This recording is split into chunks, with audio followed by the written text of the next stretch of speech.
Troisième vidéo portant sur les opérations sur les nombres relatifs. Nous allons parler ici de la multiplication et de la division. Les techniques étant assez similaires, on fait les deux en même temps, ce sera fait. Alors, petit point de détail sur cette vidéo, je ne préciserai pas à chaque fois, mais on ne peut jamais diviser par 0. Vous pouvez essayer sur vos calculatrices. Je pense qu'elle risque de vous faire la tête. Passons à la règle pour faire des multiplications et des divisions. Autre petit rappel, le résultat d'une multiplication s'appelle le produit, le résultat d'une division s'appelle le quotient. Je vais faire la règle pour le produit, sachant que c'est exactement la même pour le quotient. Le produit de deux nombres relatifs de même signe donne un résultat positif. Le produit de deux nombres relatifs de signe contraire donne un résultat négatif. Pour expliquer cela, quand vous multipliez deux nombres qui ont le même signe, plus avec plus, moins avec moins, le résultat sera positif. Par contre, si les deux signes sont différents, moins avec plus ou plus avec moins, là le résultat sera négatif. Voici quelques exemples. Moins 6 multiplié par moins 2.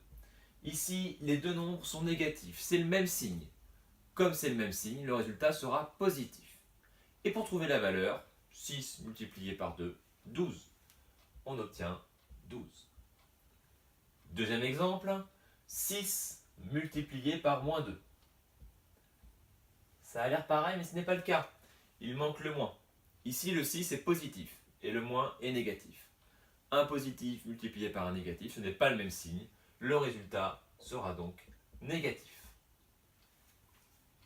Cette règle-là fonctionne aussi très bien avec la division. Par exemple, moins 8 divisé par 2. Deux nombres relatifs de signe contraire, négatif, positif. Le résultat sera négatif. Et 8 divisé par 2, 4. Le résultat donne donc moins 4. Un dernier exemple pour la route. 8 divisé par 2, tout simplement, les deux nombres sont positifs. Le résultat est positif, 4. Tu peux maintenant effectuer des calculs ne comportant que des multiplications et des divisions. La technique est assez simple. Première étape, rechercher le signe.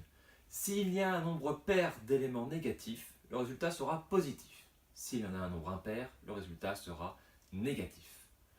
Pour les valeurs, on fait de gauche à droite les priorités opératoires comme ceci. Recherchons les nombres négatifs. Moins 2, j'en ai un. Moins 5, ça en fait 2. Moins 1, le troisième. 3 est positif, je ne bouge pas. Et moins 2 est négatif, ça en fait 4. 4, c'est un nombre pair. Le résultat sera donc positif. Pour avoir la valeur, il ne me reste plus qu'à faire le calcul. 2 fois 5, 10, fois 1, 10, fois 3, 30, divisé par 2, 15. Le résultat sera donc 15. Cette vidéo est à présent terminée. Tu verras dans la prochaine vidéo comment utiliser tout ce que tu as appris lors de ces 3 premières vidéos.